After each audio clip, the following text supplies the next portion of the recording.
following is a class on the Srimad Bhagavatam, Canto 7, Chapter 9, Text 11, given by His Divine Grace Harikesa Swami Maharaj Srila Vishnupad, recorded on June 26, 1982 at New Radhakund, Sweden.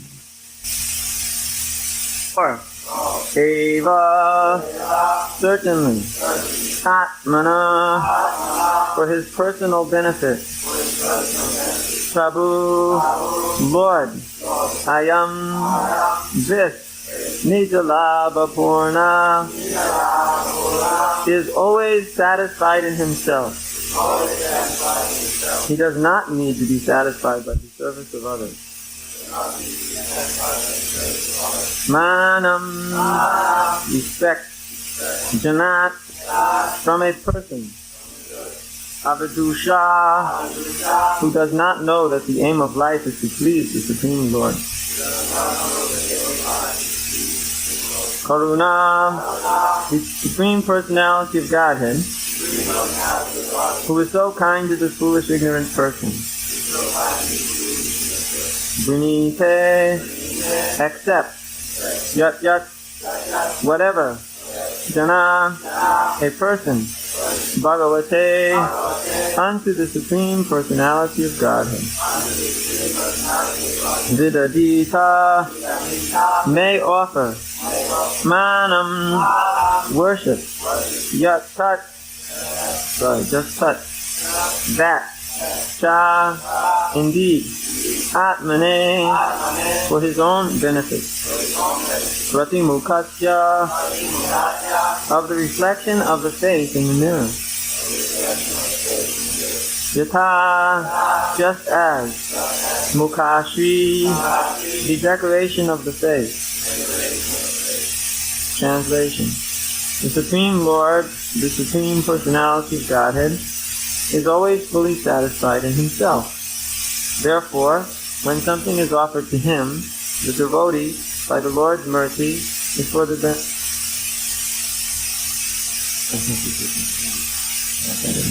The Supreme Lord, the Supreme Personality of Godhead, is always fully satisfied in himself. Therefore, when something is offered to him, the offering, by the Lord's mercy, is for the benefit of the devotee. For the Lord does not need service from anyone. To give an example, if one's face is decorated, the reflection of one's face in a mirror is also seen to be decorated. So forth.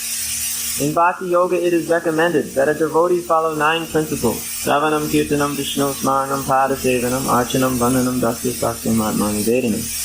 This service of glorifying the Lord by hearing, chanting, and so on is not, of course, meant for the benefit of the Lord.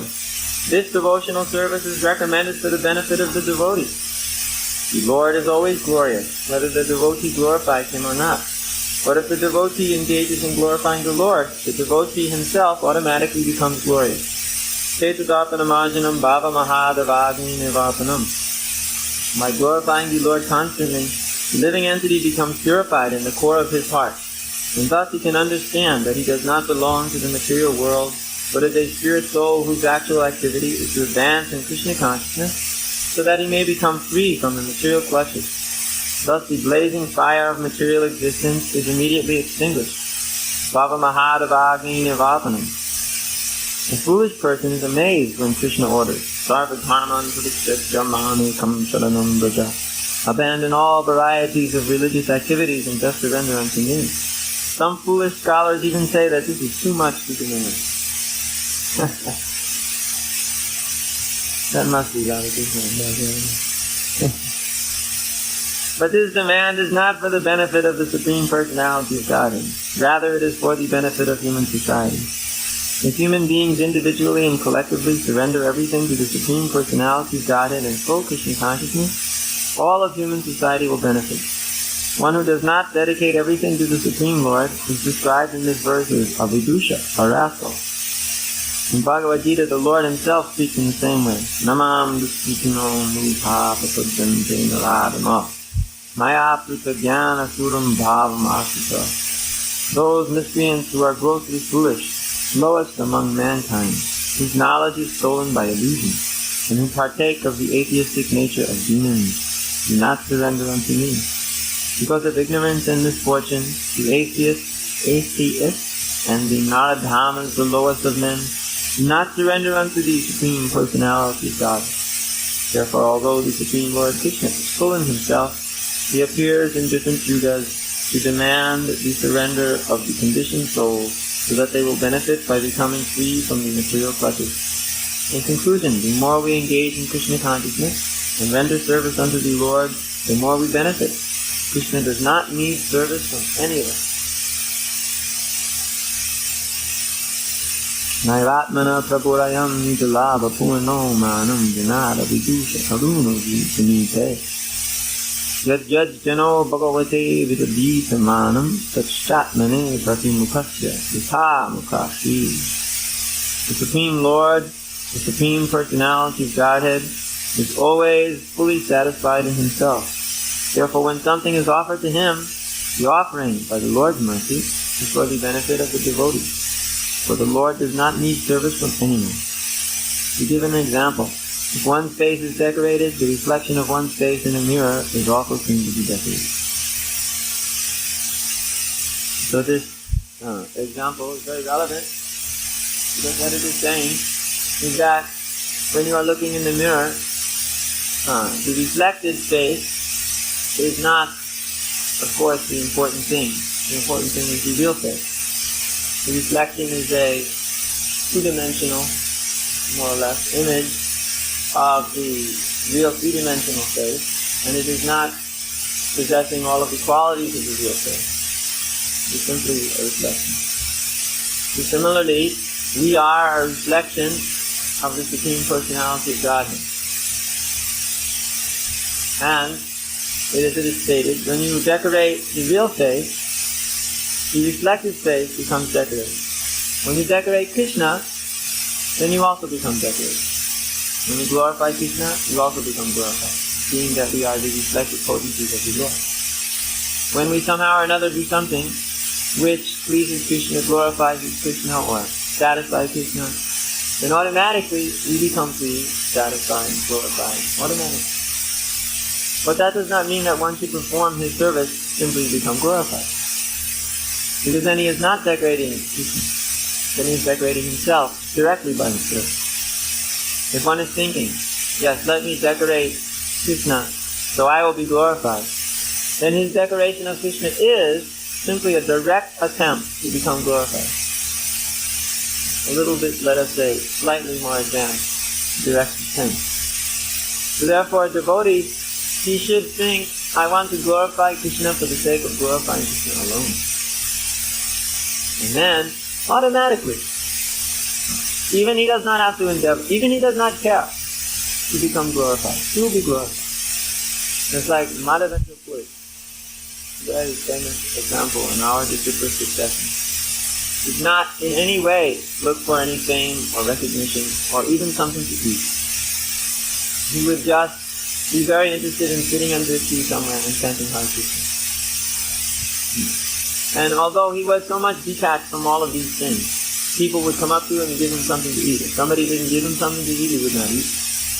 And although he was trying to avoid people like anything, because he did not want to get involved in large groups of people, they would come and find him out and cause him to lecture. Also with Gorkishore Das Babaji. Gorkishore Das Babaji would sometimes sit under a boat so that nobody would know where he is, so he could go on chanting Hare Krishna. And then all the people would come like anything, searching everywhere, and somebody would say, I found him. They'd all run over, jump the boat over, and sit down.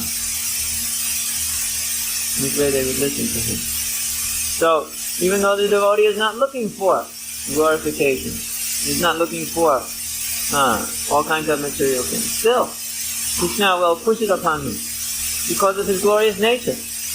Simply because of his pure devotional service to Krishna, all these things will naturally follow. This will naturally come as a direct manifestation of his devotional service to the Lord. But when one does something for himself, then this is not as beneficial. This does not benefit one as much. I mean, there is also, of course, if one does devotional service thinking he will be benefited, that is better than doing something directly for himself.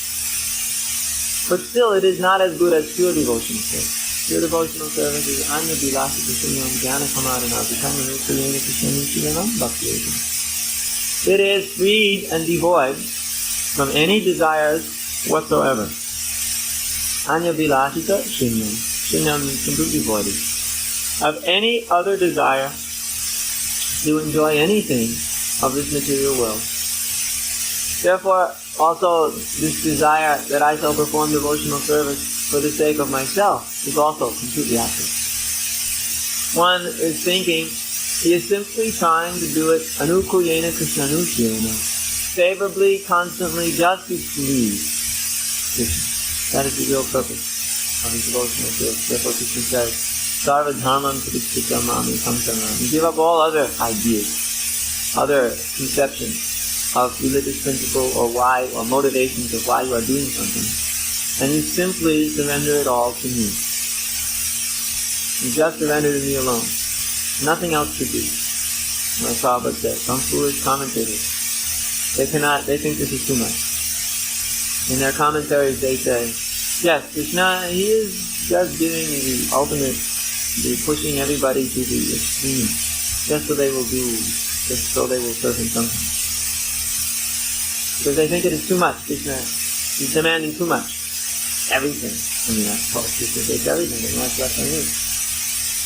This is what they think. And they will also only be giving Krishna something as long as they are thinking in the end they will get some benefit, like going to the heavenly planet or getting some very nice material facilities, or they will become very famous as scholars. It's like Harikesa was the vice president of India. Then he wants to become the president of India. So he was very much interested in being known as a leader who was also a great scholar. He wanted to be a Rajarshi. He wanted to be known as someone who actually knew all kinds of philosophy, great philosophy, and thus be doubly glorified. Because he wasn't a very good political leader, so therefore he figured he needed some other thing. So he wanted to be very glorified in the philosophical sense as well. Because of course the modern man, he wants to become glorified somehow or another, by some means or another, just to get himself in a great position. It's just the material energy demanding of man.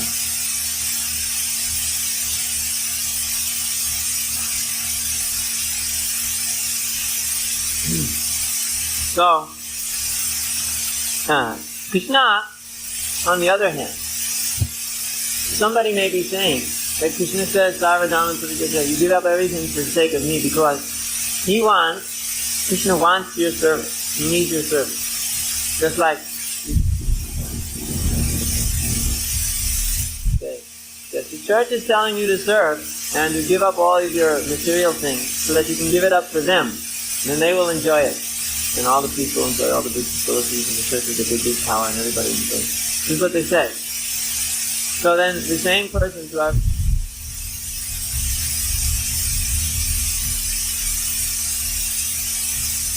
so they get very envious. Say, why should I give it all up to Krishna? Anyway, he's already got all kinds of things. What does he need more from me for? Better he gives me. Why I should give him?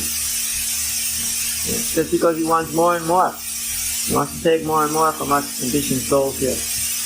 Therefore he's demanding everything. This is because he's very powerful. See how he's misusing his position?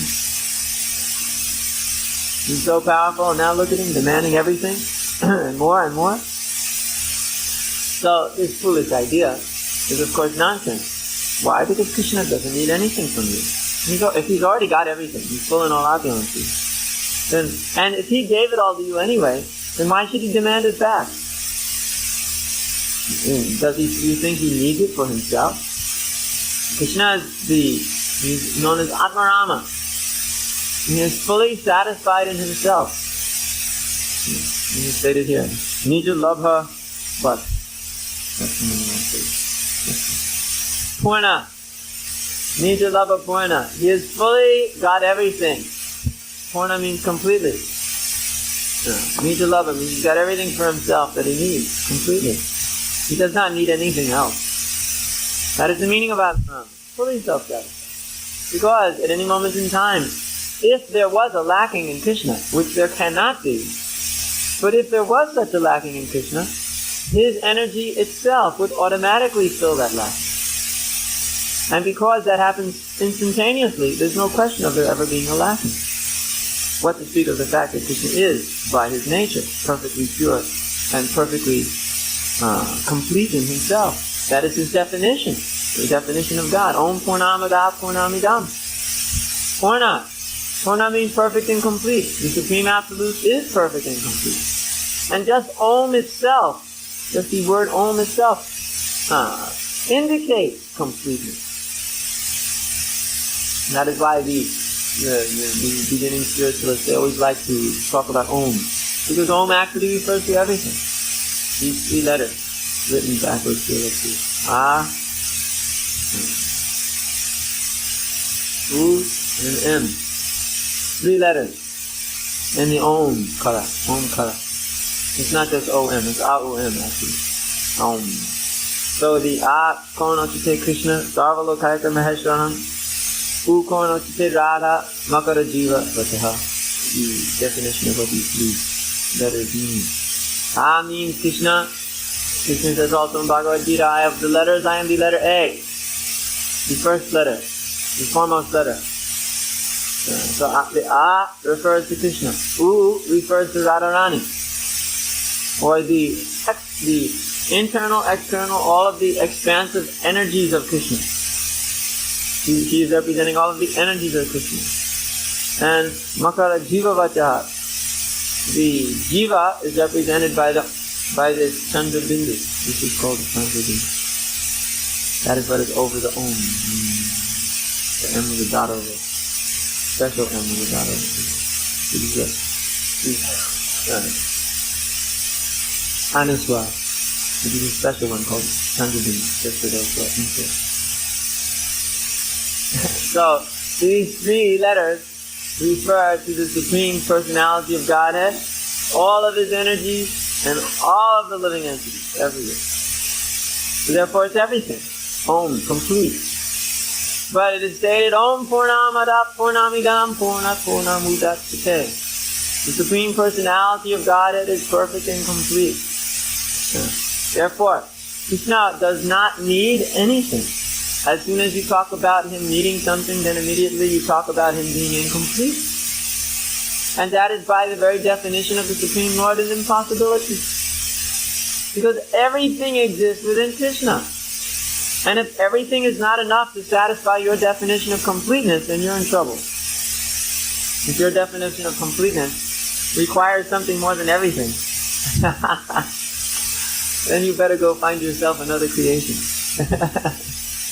Because complete means everything. And Krishna is the source of everything. Aham sarvasya sabhavo mati sarvam bhavadite. I am the source of everything, from me the entire creation flows. Therefore, what question is there of incompleteness in the Supreme Personality of God?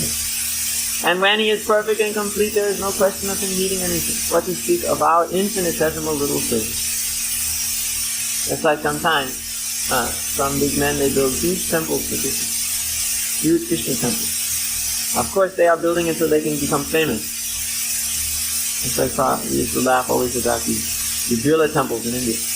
Because they're always known as Birla temples. They're never known as the Lakshmi Narayan temple or the Narayan temple. They're always called Birla temples. So Birla is trying to become God. He builds these big temples, everybody talks about him instead of Krishna. They chant his name all the time instead of Krishna. So, he is thinking, yes, Krishna needs me, because if I don't build these big temples, then he has no big temples. Of course, the whole idea is you just get all kinds of pious activities accumulated in your bank account by building temples and giving charities. And then you go to the heavenly planets, and then you not only become a Birla, but you become a Lord Birla. And so this idea, you don't know who Birlas are, therefore you miss the whole point. Just see. Birlas are the richest people in India. They may just be the richest people in the world. Prophet must say that nobody knows we have a mountain full of gold in the Himalayas. Anyway, so they just build temples, huge gigantic temples in India everywhere. A nice Mediterranean example. You have to listen to the taste of the So anyway, so all of these ideas that Krishna needs me, that's useless. Even the gopis once, they were dancing with Krishna. And they thought, oh, Krishna, see how much he's enjoying here in this Rasa dance. See how much he needs me for his enjoyment?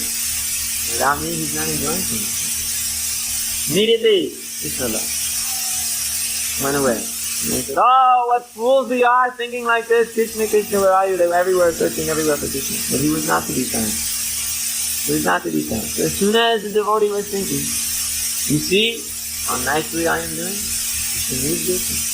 He takes this so much, even more than anyone else. As soon as somebody is thinking that Krishna appreciates you more, or your service is so much required by Krishna, and immediately Krishna goes away. And there you are, left with high and dry with nothing. So, this idea that Krishna needs us, this is to be kicked out completely. And this idea that if we perform our service with the idea of satisfying ourselves, that is also to be kicked out completely. Because sometimes somebody may say, Krishna doesn't need us or our service, therefore we need this service, so we're doing the service just for ourselves. But this doesn't work either. We have to be in the middle ground. Neither this side, neither that side. Right in the middle. That says, Krishna does not require leaf or flower or fruit or water. Tacham, pushpam, phalam, and yome bhakta prayachati. These things Krishna does not require. After all, what is a leaf? What is a flower? What is a fruit? What is this water? These things are so small. But Krishna says, Yome bhaktya prayachati. Bhaktyaham ashnami prayatmana. When the offering is done with love by my devotee, I accept. Not because of the need, but Krishna becomes hungry by the love of his devotee.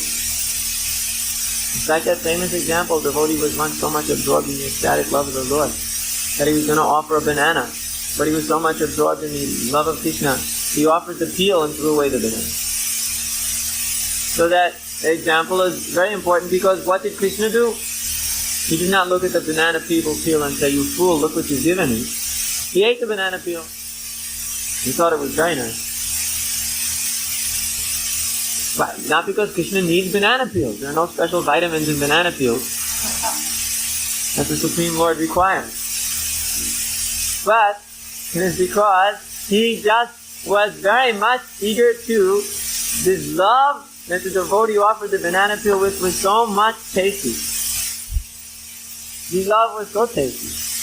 So Krishna ate the love of the devotee. In the form of this offering, it's called the banana. Krishna, he always very eager to take the offering of the devotee who offers it in love. And even, it is stated, you may have some brahmana or somebody who offers 54 or 183 preparations, the most wonderful preparations in the planet. But if there's no love, Krishna will not even look at it. Krishna will not even look at it.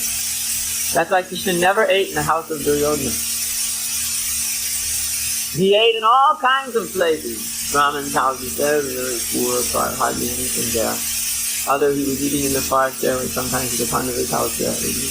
But he never ate in the house of Duryodhana, the king, who had all opulences and who used to prepare the most fantastic meals just to attract Krishna to come over to eat. He never ate there.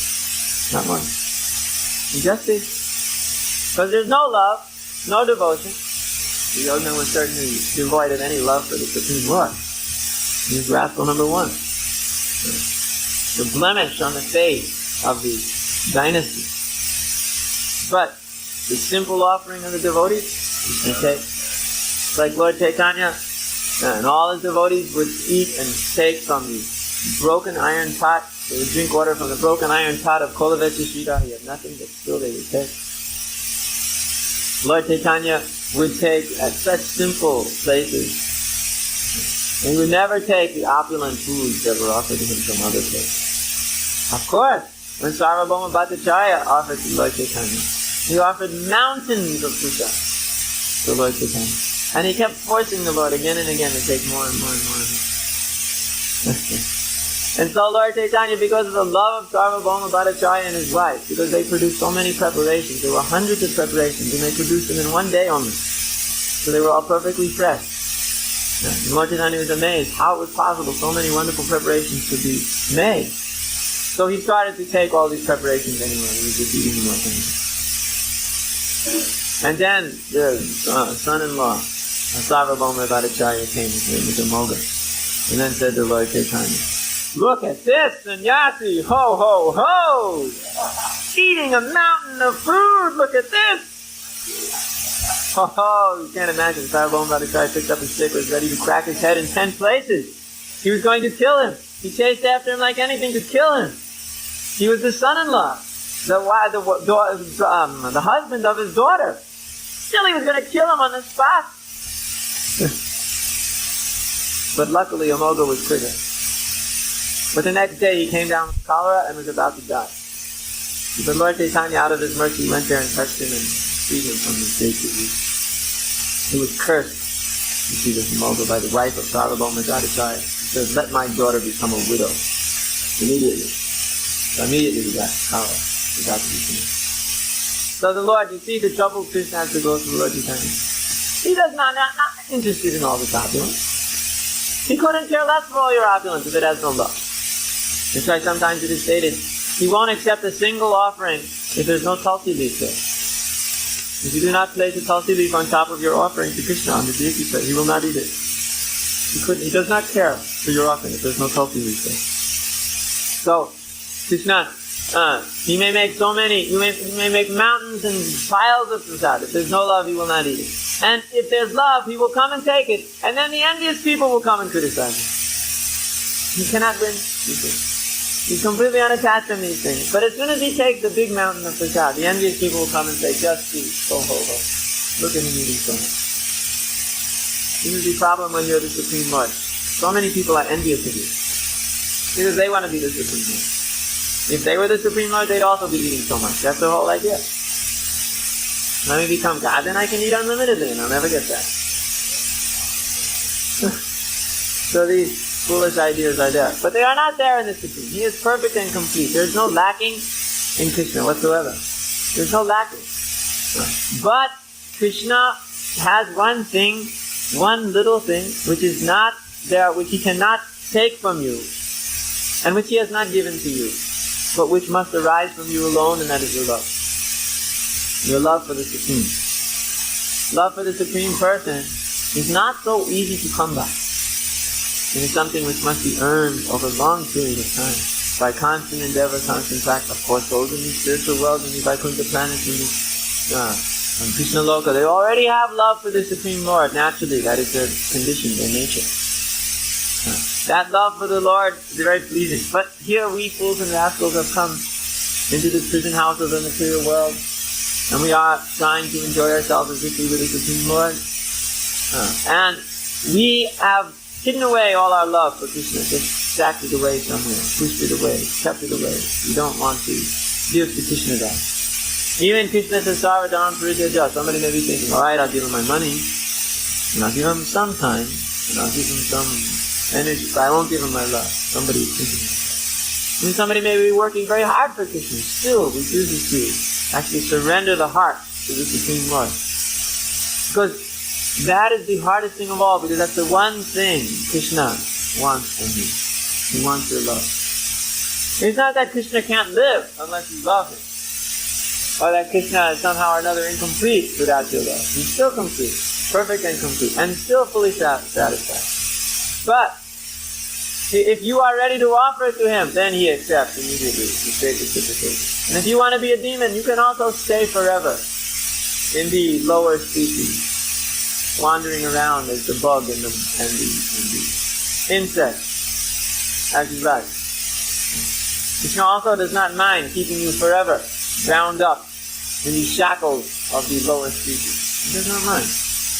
He is, of course, no sentimentalist. Oh, my part and parcel should love me, and here he is a demon trying to kill me. Oh, let me help him. This is not thinking that. This is thinking, yes, according to the law, there is the law, there is the way in which it must go, there is the karma. If you are acting in such a way, you want to destroy the position of the Supreme Lord, and you are victimized by the material energy, and you will go directly down to those species, rotate there forever. That is just the way it is. Too bad. But if you want to with love. Render service to Krishna. And immediately he will offer you all kinds of reciprocating love from his side. He says, Samaham sarvabhuteshu maname dvesasya napi adi. Equal to everybody. I'm not envious of anybody. It is not Krishna's envy that pushes the demons down into the lower species. And it is not Krishna's partiality that pushes up the devotees into loving relationship with the Lord. But he reciprocates. Krishna, of course, in the next line he does not say that, yes, but if somebody's envious of me, I squish him. He says, no. But if somebody renders service unto me with love, then I reciprocate that way. So Krishna accentuates the positive aspect. He's bringing out the positive aspect. He wants you to take up the positive side. He says, yes, but if you render service to me with love, then I will reciprocate with you, and I am also a friend. You are a friend to me, and I am a friend to you. I am always within you as the supreme well-wishing friend. Savanam Kirtanam, no. Shinvatam Swakata Krishna Punya Savana Kirtana Hridjanta Sohya Bhadrani Vidinasi Surit. Krishna is the Surit Satam, the real friend, the true friend, Surit Satam, not just a fair weather friend, who is simply interested in you as long as you are giving him sense gratification. And then when there's no longer the sense gratification, there's no longer the sense. Krishna, if one is hearing and chanting sincerely about the Supreme Personality of Godhead, trying to serve him and benefit the Lord by doing anything for the pleasure of the Lord, then the Lord will immediately become the well-wishing friend, especially if one is simply hearing and chanting about it. Then immediately, because he's within the heart, he will become the best wishing friend of the living. So this becomes. So, this idea of becoming the friend of the Lord, becoming the trying to become the servant of the Lord to please him is simply for our benefit, and the Supreme Lord greatly appreciates that effort, and greatly appreciates our love when it is directed towards him, because he is not ungrateful. To say that Krishna does not need our service does not mean he's ungrateful. Just like maybe perhaps if you've got a millionaire and you give him 10 crowns, he may be ungrateful, he may not care at all. But when, for instance, his child gives, even the smallest gift worth 10 crowns, oh, he's very appreciative of that. He may be a big millionaire, but when the child comes up and gives him some small present for the birthday, oh, he's so happy. This is in a perverted way, the way of Krishna. He has everything, doesn't require anything. But when his part and parcel offers him something in love, oh, he's immediately so happy. So he's not ungrateful, he's very grateful. But it is a question of our surrendering unto him and offering him everything in love.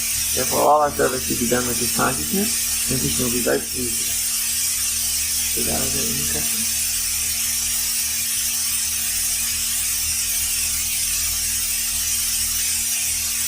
Yes? That was an isn't it question.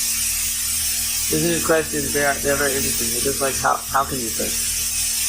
How can we question? You just answer with the same thing all the time. And isn't it questions, you answer with the same thing all the time? Yes. Or not?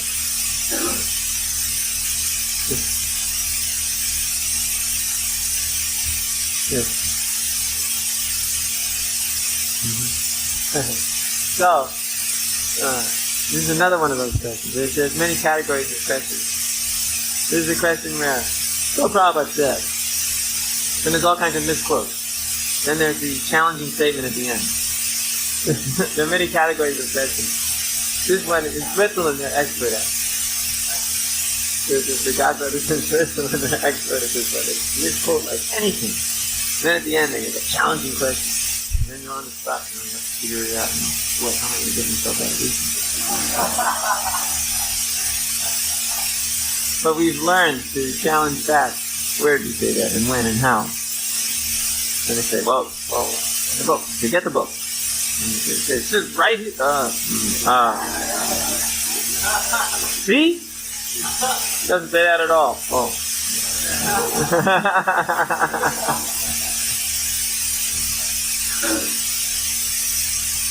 So, the idea is, you think of yourself as doing the best. This causes Krishna not to be very pleased. Krishna is never pleased with the pride of the devotee.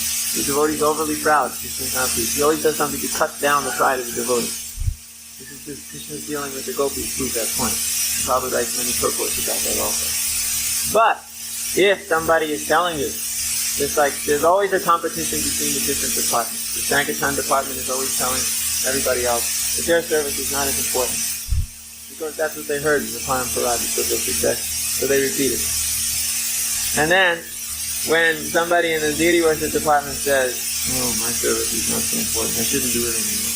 Or I get stupid conversation, I don't do it anymore. And immediately the disciplic succession comes to his rescue and says, all these services are absolute, they're equally good. See, this is the transcendental understanding. Yes, the Sankirtan is the best service. Yes, the book production is the best service.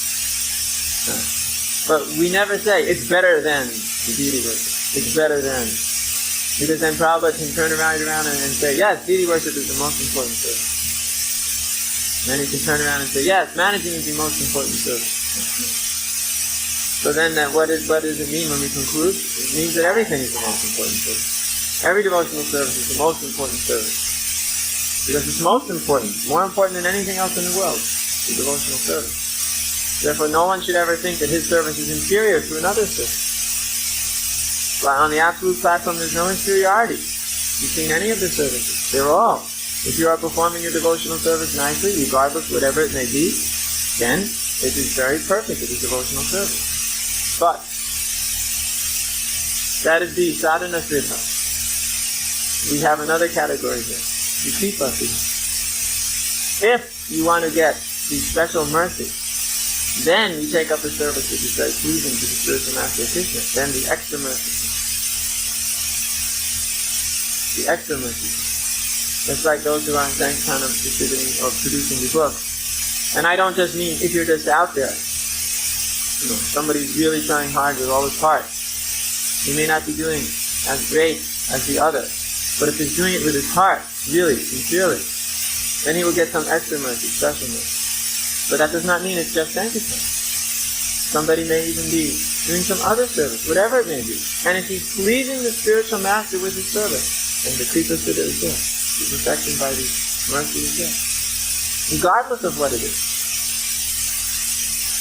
It's just like sometimes we demand of a devotee to stay up all night and finish this thing because we need it by the morning. And he does. That's very sweet. Spiritual master is sweet. Or we demand of somebody, okay, you take over a department that you absolutely can't do. And then you struggle like anything to get it together. Spiritual master is very sweet. You see the principle. That the higher principle is the direct pleasure of the spiritual master. So one has to understand these relationships. And not become proud of his particular service. Because if he becomes proud, overly proud, some pride must be there. See, that is why these words are very important. Overly proud. Some pride must be there.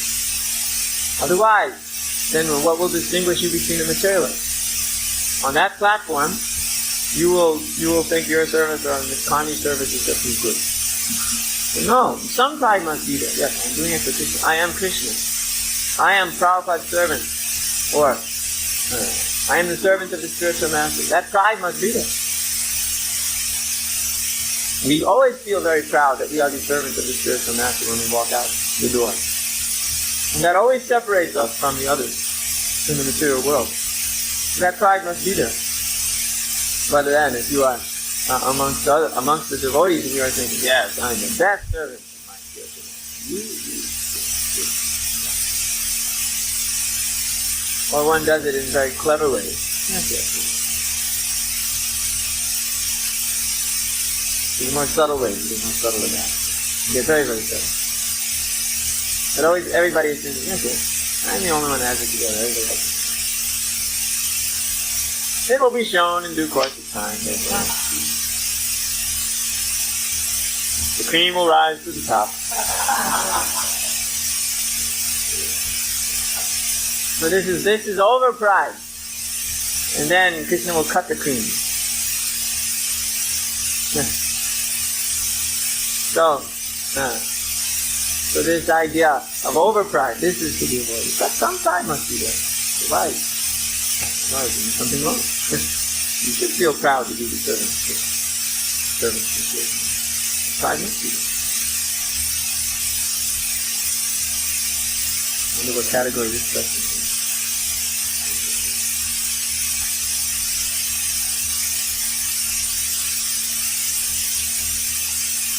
Yeah, you want to get the mercy. You want to get the most mercy. That's what the competition means. The competition doesn't mean I want my name on the top of the list. Although, you want your name on the top of the list. But that's not the purpose of the competition. The purpose of the competition is, I want the spiritual master to be very, very pleased with me. I want the spiritual master to recognize me. I want to be recognized by the spiritual master.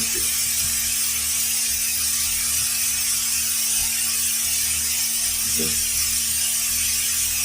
The problem of the competition comes when one is thinking that I want to be recognized by the others for my great qualities. Okay? It's like there's a nice example which I always like to remember. Because I always used to become very upset because somehow or another my godbrothers never appreciated me. This somehow. Some of them maybe, some of them, but generally not very. So then, Prabhupada, after I was doing some teaching of Nitya, Prabhupada said,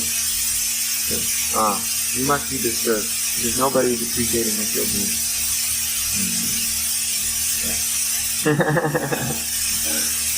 So, why? What do you care what they think? So, I have recognized. Krishna has recognized. What more do you want? No more. So you forget. You forget. Who has to recognize? Who has to recognize? Sometimes we do this competition, and then we start walking around amongst each other here, and we start thinking, yes, I'm the best, I'm the greatest, I'm this, I'm that. And then the whole thing is ruined. I'm answering his question. You. I'm answering his question. What are you doing? Now you want to ask me something. Ask me one. Ask me quick. Walk downstairs, I take off my shoes, and 5 people ready to pick up my slippers. So what are you doing? You have nothing to do. You just carry my slippers over there. You should be doing something else. There should be nobody around. Everybody should be completely absorbed in their service. And how is it all of a sudden there's 5 people here? I mean, what were you doing? You have to understand from another point of view.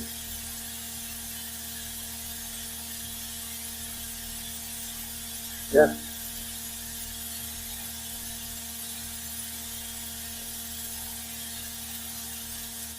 Ha ha ha. Ha ha ha. What mental speculation.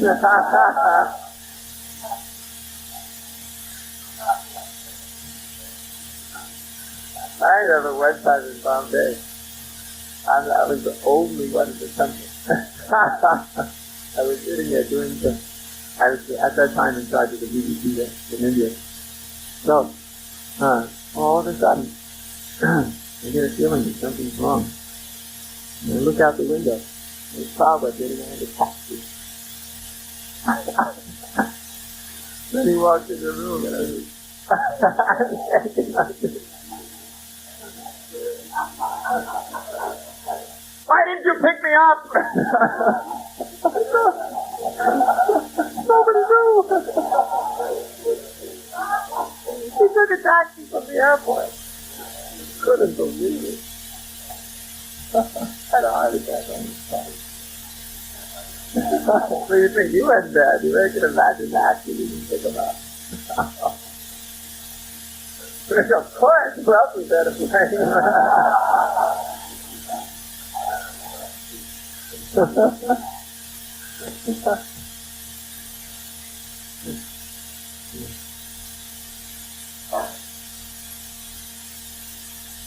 It's very difficult to be a disciple.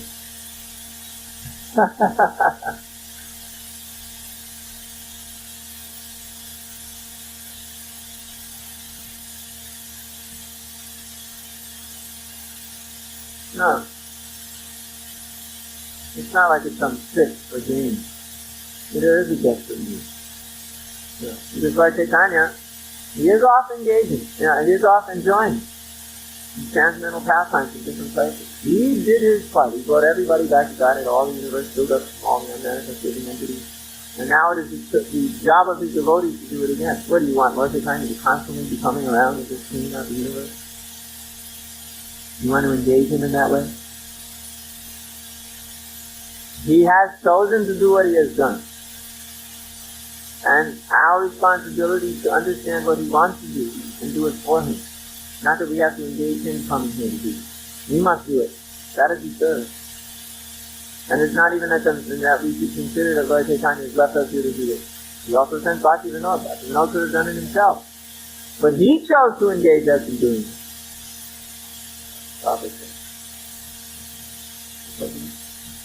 So, the point is that we should understand there's a desperate need. And there is a desperate need. It's not just because this is our devotional service, there's no desperate need anymore. It is our devotional service, it is for our benefit, and there is a desperate need simultaneously for that service. Therefore, we should be very enthusiastic to do it.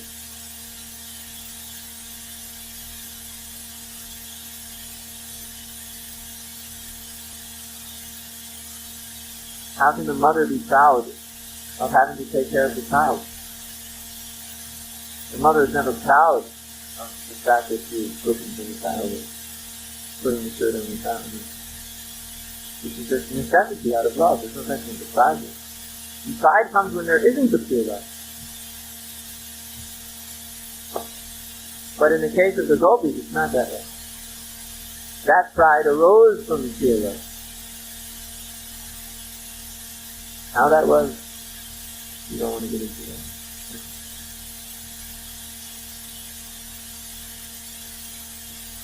Yes? No question. The mother-child relationship is that pride.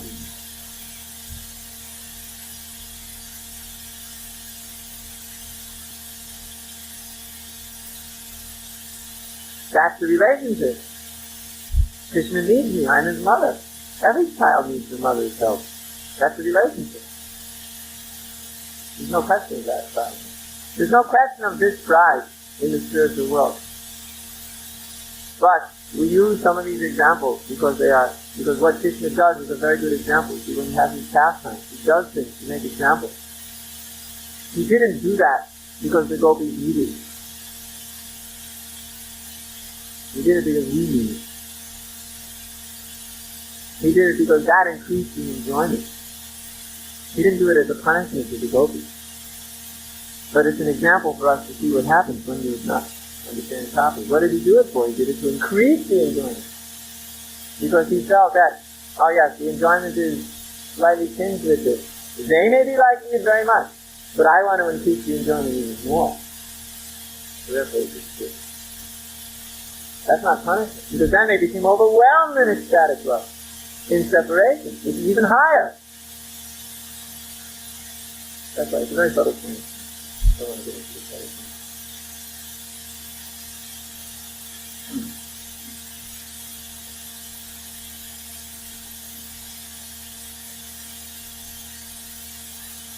That is...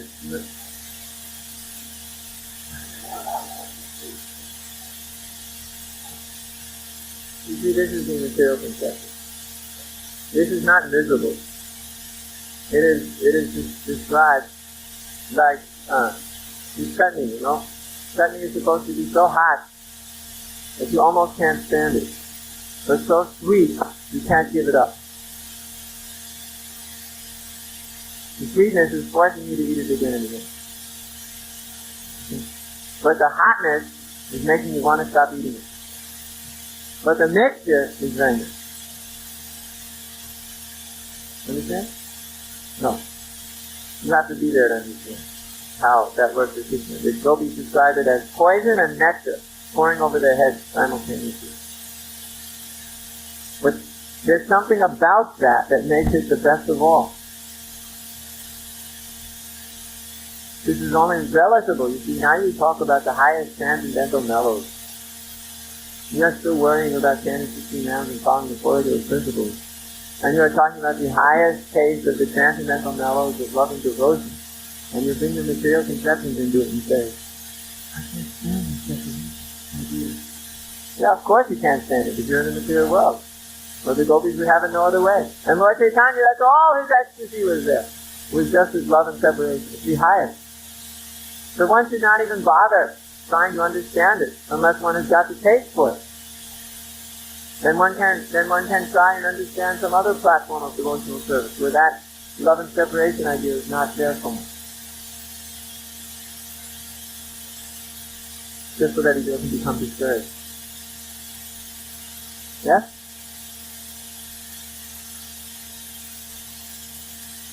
Yes.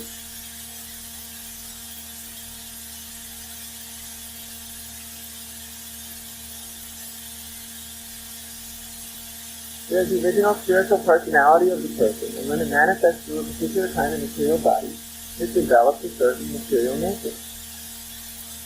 The personality is spiritual, the body is material. When the personality manifests through the body, it has a particular kind of nature. Just like, what's a good example?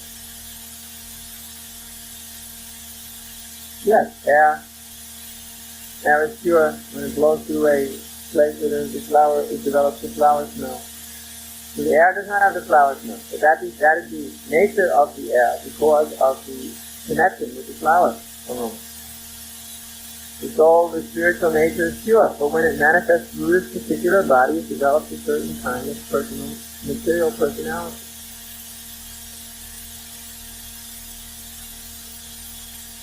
It'll manifest differently, but basically the same. For whatever proportion it is, right? According to your purity. The more pure you are, the more it will manifest. No matter what particular body you get. The more less pure you are, the less it will manifest. In other words, consciousness is from the soul. It doesn't arise from the body. And consciousness is pure. It comes from the heart, from the spirit. But according to the body or the receptacle, it seems to be different. Electricity is always the same. But when electricity hits the refrigerator, it does one thing, and when it hits the heater, it does another thing. So it's always the same. It just depends on what it ends up in.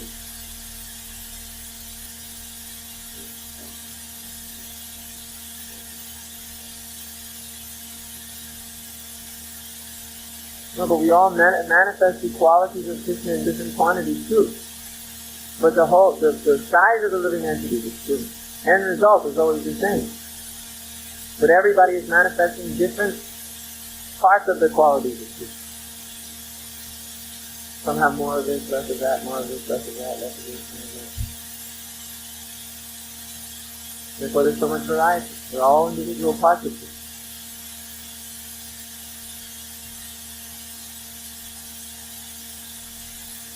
You think there's something sinful in it? It's a business.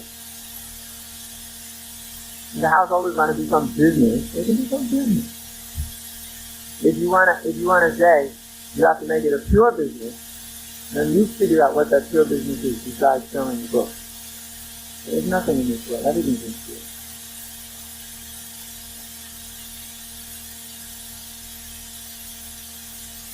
Well, am I glad you're not excited?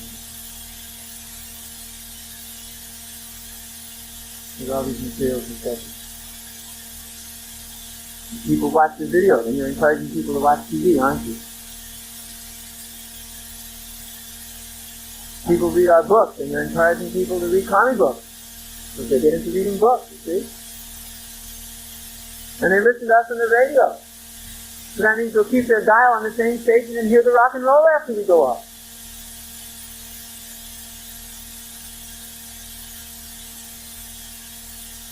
What we can do is, if you don't mind, you can offer the person who's just doing it, and then they can all have Maha Krishna. In the morning, don't you put it on your hand? You think you're a materialist? Why don't you do that? You already do. Just be quiet. Next question. Keep your speculations to yourself. Don't disturb others. Yeah? That's very nice. You thought of that. Huh? Yes? You do that every morning. Oh. And then you with the same batches you have to done? No, not the particular same one, but from the same batches. And then making new batches.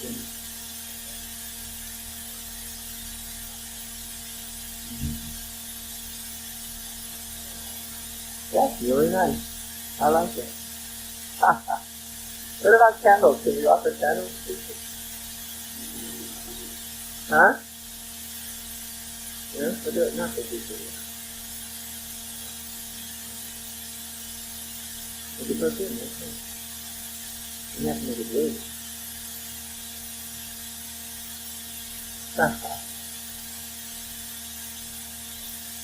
Yes.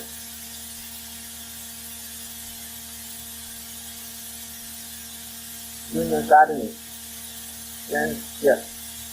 And if you have gotten the mercy of the spiritual master, then you will get things.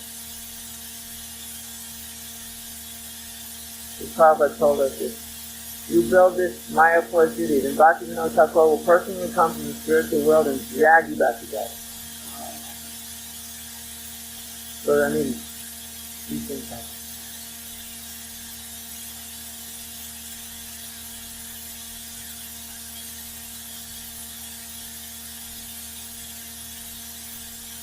They get liberation.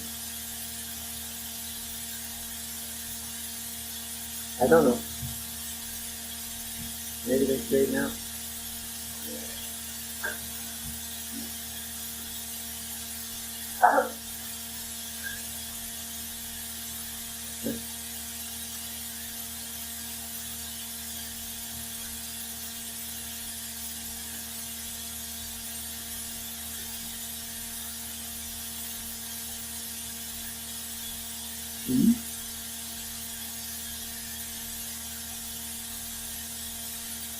They can perceive objects and then avoid them, things like that.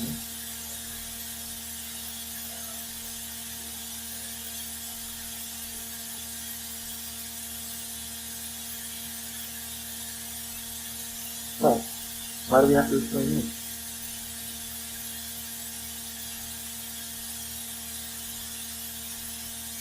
No. The sense organ in a blind person, there are many different causes for the blindness. Maybe it's because the eye itself is defective, or because the optic nerve has some defect in it, or the brain center which utilizes all information somehow defective. So this system may bypass one of those things and then utilize it. The sense obviously, the senses are naturally, of course, interchangeable, but when they hit this body, they start from a spot in the brain and then emanate out to an organ. So all this system would do is just bypass the defective part and go right to that spot in the brain. But if the spot in the brain is useless, the whole thing is useless. I'm quite sure. So, the whole point is that the organ has to be there, at least at that root point, has to be intact. It's not a question of interchangeability. It's more like a machine than anything else.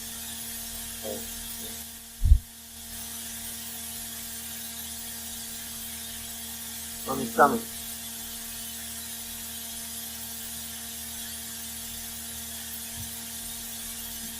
And then they just receive a little dot in the stomach. And they're not going to breathe their way through.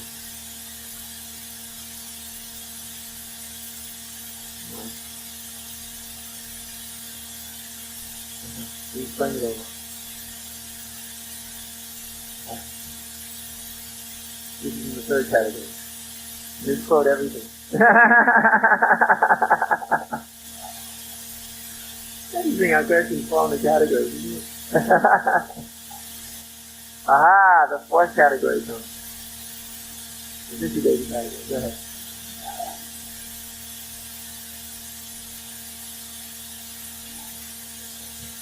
I've got it. And then there was the wonderment.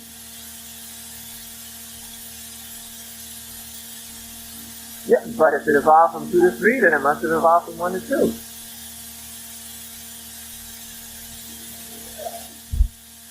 And then it evolved from the 0 to the 1. So you can please draw me a one-dimensional picture, Then we can talk about it further.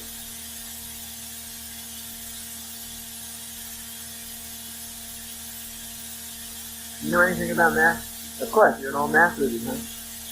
So you draw me something one-dimensional. A spot is not one-dimensional. Yes. But in fact, there's no such thing as one-dimensional. Isn't it? No. There's always two dimensions.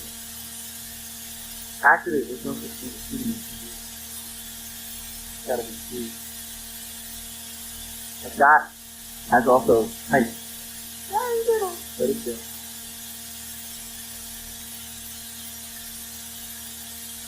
Yes, everything is physical things. You may be this world. It's called the physical world. Even energy,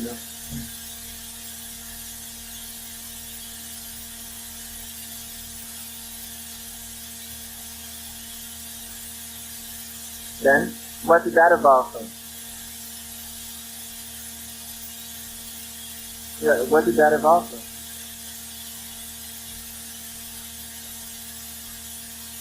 Somebody who's better at articulating questions than her can help us.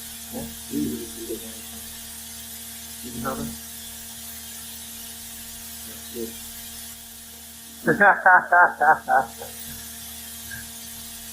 Everybody's catching on to my craft. I said craft. Cover them a little bit of gas and say, hey, look at this, you want to step in?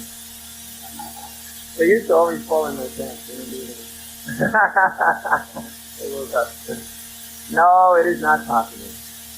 And the person who wrote that is probably a complete fool, but everybody laughed at it. Simply ridiculous.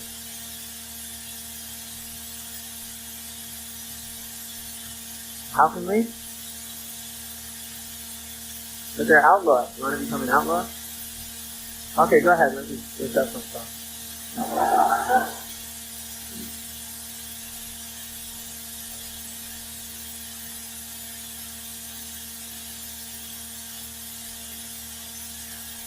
Yeah, well, that's almost what happened.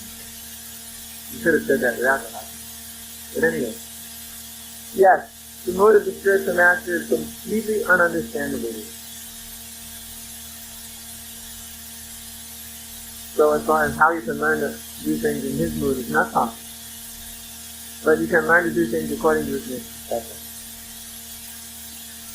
The mood is the mission. But that much you can understand. It's like, we know Prabhupada's mood is to print as many books as possible. So that's his mission. His mood is to teach as much as possible. That is his mission. His mood is to save the conditioned soul. That is his mission. But the actual mood behind all of that, you can understand. So, you can understand. You should just try to follow in his footsteps. That's it. And just understand the desire. All right.